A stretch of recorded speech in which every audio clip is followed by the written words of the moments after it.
how to restrict downloading apps on iPhone.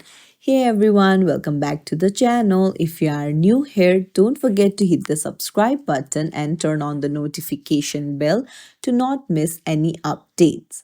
So in today's tutorial, I'll show you a step-by-step guide on how to restrict app downloads on an iPhone. This is ideal for parents managing their children's activities. So let's dive right in.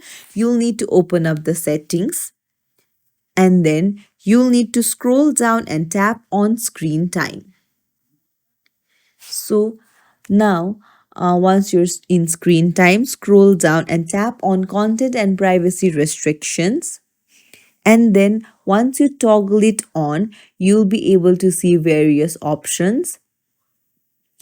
And to restrict downloading, you'll need to head over to uh, iTunes and App Store purchases.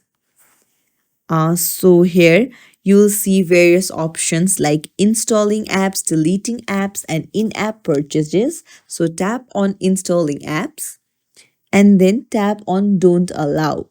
So this will prevent any new apps from being installed on your device. If you want to take a step further, you can disable the App Store itself. So come back.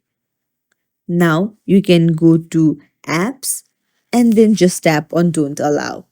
And that's it. It's as simple as that to restrict downloading apps on iPhone. If you found this tutorial helpful, don't forget to like and subscribe to our channel for more tips and tricks. Thank you for watching.